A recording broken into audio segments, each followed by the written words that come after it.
ఇప్పుడు వయసుతో సంబంధం లేకుండా చిన్న పిల్లల్లో కూడా కంటి సమస్యలనేవి వేధిస్తున్నాయి.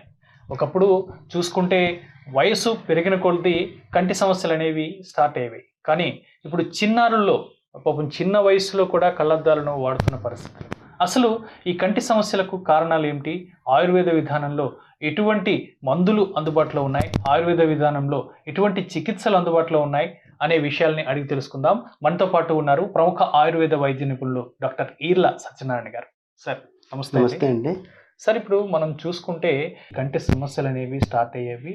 సో అప్పుడు స్పెట్స్ వాడుకొని వాళ్ళు ఏదో విధంగా నివారించుకోవడం కానీ ఏదో జరిగేది. కానీ ఇప్పుడు చిన్నారులే అంటే స్కూల్కి వెళ్ళే పిల్లలు కూడా స్పెట్స్ పెట్టుకునే పరిస్థితులు ఇప్పుడు ఉన్నాయి. అసలు ఈ కంటి సమస్యలకు గల కారణాలు ఏమై ఉంటాయి సార్? సహజంగా పుట్టిన తర్వాత పిల్లల్లో ఈ కంటిలో ఉండేటటువంటి లెన్సెస్ లేదా నరాలు అనేవి వయసు పెరిగే కొలది పెరుగుతూ ఉంటాయి. కానీ ఇప్పుడు పిల్లలు ఒక 2 ఇయర్స్ 3 ఇయర్స్ రాగానే ఈ టీవీలకు లేదా మొబైల్కు ఎక్కువగా అలవాటు పడిపోతున్నారు. ఎక్కువగా ఈ ఎల్ఈడీలకు కానీ టీవీలకు కానీ రిఫ్రాక్ట్ అవ్వడం వల్ల కంటి యొక్క ఈ నరువు పూర్తి స్థాయిలో అభివృద్ధి చెందకుండా తక్కువ పరిమాణంలో చెందుతూ వస్తుంది. దీనివల్ల ప్రధానంగా ఎక్కువగా పిల్లల్లో చూపు మందగించడం జరుగుతుంది. ఆ రిఫ్రాక్షన్ ఏదైతే తేడా ఉందో ఆ తేడాని మనం తగ్గించుకొని కవర్ చేసుకోవడం కోసం కళ్ళద్దాలు వస్తున్నాయి. పిల్లలకి ఏంటంటే ఈ స్కూళ్ళల్లో కొద్ది దూరంలో కనబడకపోవడం కూడా ఇదే కారణం. సో అలా కళ్ళద్దాలు రావటం ఒక కారణం అయితే, ఇక పిల్లలు సెలెక్టివ్ ఆహారం తినడం. పూర్వం ఏంటంటే పెద్దలు ఏది పెడితే అదే తినేవాళ్ళు. ఇప్పుడు ఏంటంటే న్యూట్రిషనల్గా ఉండేటటువంటి ఆహారం కూడా తగ్గిపోవడం వలన ఆకుకూరలు ముఖ్యంగా పిల్లలు తినడం మానేస్తున్నారు. మనం వాళ్ళు తినటం లేదు కదా అని చెప్పి మనం కూడా వదిలేస్తున్నాం. పూర్వం ఏంటంటే కొట్టో భయపెట్టో తినేవాళ్ళం. అలాగే ప్యారలల్గా చిరుధాన్యాలతో కూడినటువంటి ఆహారం కూడా పెట్టేవాళ్ళు. అలాగే సీజనల్ ఫ్రూట్స్ పెట్టేవాళ్ళు.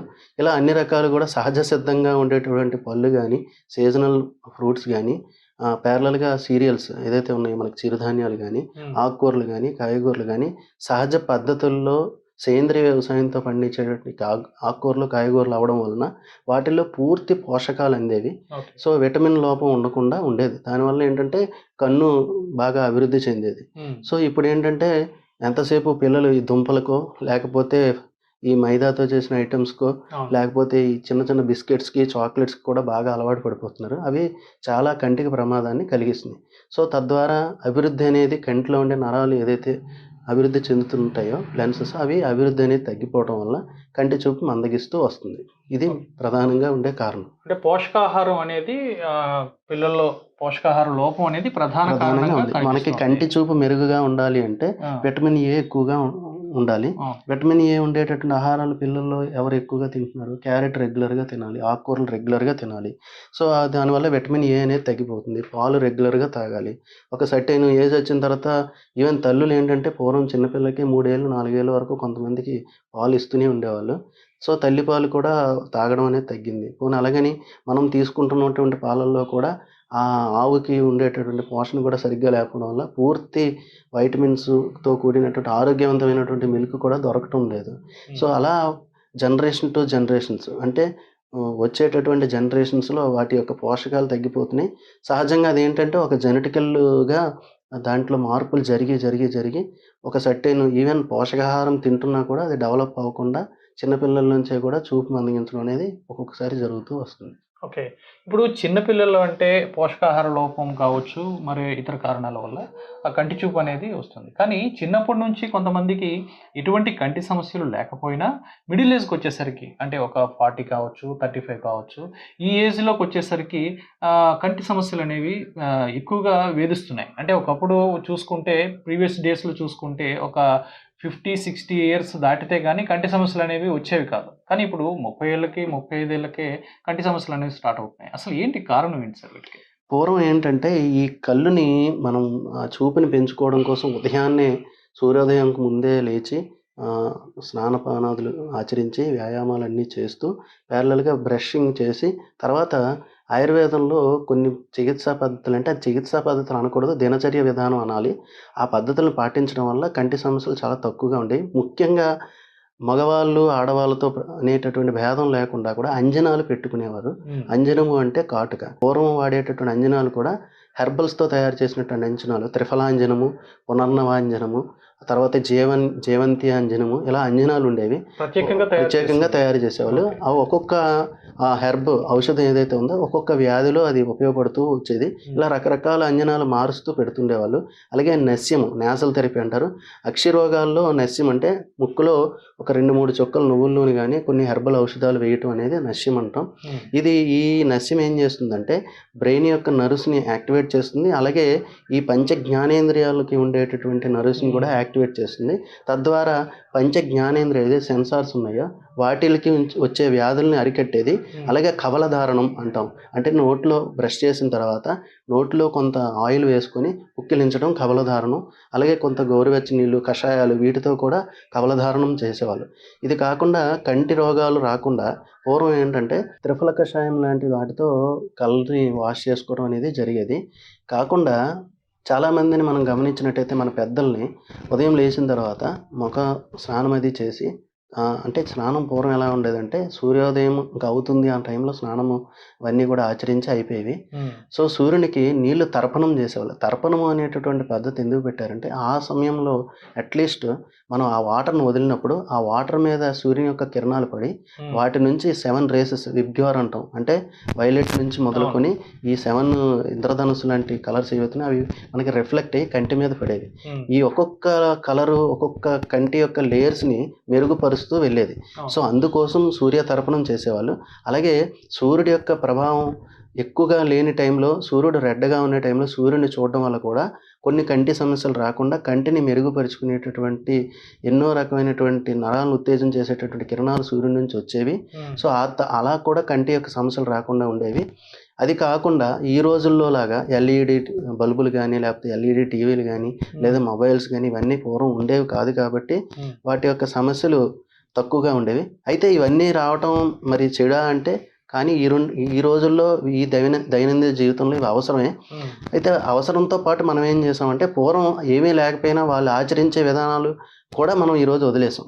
సో అవి అట్లీస్ట్ ఫాలో అయినట్టయితే, ఏదైతే అంజనం కాటుకు పెట్టుకోవడం మగవారైనా ఆడవారైనా సరే, అలాగే ఐకి మసాజ్ చేయడం, ఇన్నర్ క్యాంథర్ రెగ్యులర్గా మసాజ్ చేయడం ఇలా ఈ పద్ధతిలో, అలాగే అవుటర్ క్యాంథర్ మసాజ్ చేయడం, అలాగే కంటిని రెగ్యులర్గా వాష్ చేసుకోవటం, అలాగే త్రిఫల కషాయంతో రెగ్యులర్గా వాష్ చేసుకోవటం, ఇలా కొన్ని పద్ధతులు పాటిస్తూ ఒకవేళ కళ్ళు రెడ్గా అయ్యి వేడిగా అనిపించినట్టయితే కమలం యొక్క ఆకులు పెట్టుకోవటం ఇది చేసేవారు. సో కమలం ఆకులు కూడా చాలా మంచి మెడికల్ వాల్యూ ఉన్నటువంటిది. సో అలా ఈ పద్ధతులు చేస్తూ కంటిని ఎప్పుడు రక్షించుకుంటే ఈరోజు వాడుతున్న ఎల్ఈడీలు వీటి వల్ల కూడా మనం ప్రభావాన్ని తగ్గించుకోవచ్చు. సో ఇలా మధ్య వయస్సులో వచ్చేటటువంటి ఈ కంటి సమస్యల్ని తగ్గించుకోవచ్చు. ఓకే. సో ఇప్పుడు అంటే కంటి సమస్యలు అనేవి ఇప్పుడు చిన్నపిల్లలు, ఈ మధ్య వయస్కులు పక్కన పెట్టండి, కానీ ప్రధానంగా వేధిస్తూ కంటి సమస్యలు అనేవి కొంతమంది చూపు కూడా కోల్పోయే పరిస్థితులు అయితే వస్తున్నాయి. దానికి కారణం ఏదై ఉంటుంది? ఓకే.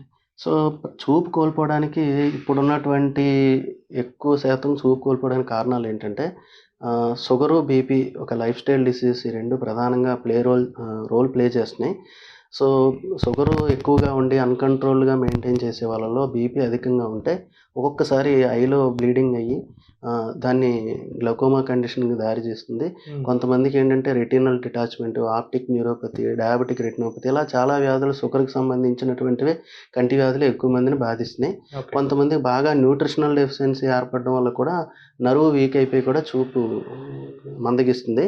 అయితే ఈ పూర్వం మరి ఇవి లేవు అంటే పూర్వం షుగర్ కానీ బీపీ కానీ తక్కువ ఉండేవి, ఇప్పుడు ఎక్కువగా ఉండడం వల్ల ఈ సమస్య ఎక్కువగా అయ్యాయి. అయితే ఈ షుగర్ని రెగ్యులర్గా మానిటర్ చేయకపోయినట్టయితే, కంట్రోల్ చేయకపోయినట్టయితే ఖచ్చితంగా ఐ వ్యాధులు వస్తాయి. అయితే వీటికి అల్లోపతి వైద్య విధానాల్లో కూడా కొంత చికిత్సా విధానం ఉన్నా కూడా పూర్తి పరిష్కార మార్గం ఉండటం లేదు. కానీ ఆయుర్వేద శాస్త్రంలో దీనికి పూర్తి పరిష్కార మార్గం ఉంది అని చెప్పడానికి లేదు. కానీ బట్ ఎక్కువ కాలం చూపుని పోకుండా, అంటే తొందరగా పోయేటటువంటి చూపుని తొందరగా పోకుండా కాపాడుకుని ఎక్కువ కాలం నిలబెట్టడానికి అవకాశం ఉంది. దీనికి చాలా పంచకర్మ చికిత్స, అంటే అక్షి రిలేటెడ్ పంచకర్మ చికిత్సలు చాలా ఉన్నాయి.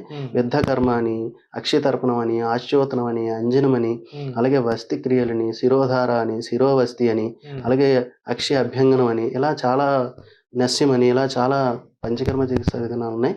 అలాగే ఈ పర్టికులర్ ఐ డిసీజ్కి చాలా ఫేమస్ స్పెసిఫిక్ ఐ వ్యాధులకి ఆయుర్వేదంలో పెద్ద హాస్పిటల్స్ ఉన్నాయి కేరళలో.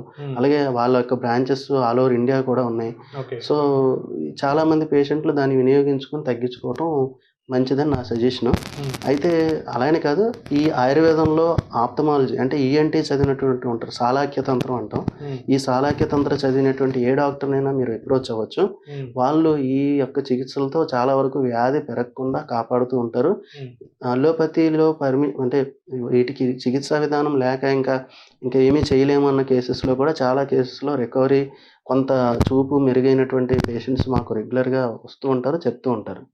అది అంటే ఇప్పుడు ఈ కంటి సమస్యలు అనేవి ఏవైతే ఉన్నాయో ఇవి రాకుండా ప్రీవియస్గా మనం అంటే మన లైఫ్ స్టైల్లో ఏ విధంగా మార్చుకుంటే ఈ కంటి సమస్యలు అనేవి మనకి దూరంగా ఉండవచ్చు అంటారు, దీని నుంచి బయటపడవచ్చు అంటారు? సహజంగా నేచురల్గా మనకి కంటిని బాగా ప్రొటెక్ట్ చేసే వాటిల్లో క్యారెట్ ఒకటి బాగా హెల్ప్ అవుతుంది. ఇది కాకుండా మనకి చుట్టూతా ఉండేటటువంటి ఏంటి అంటే మునగ.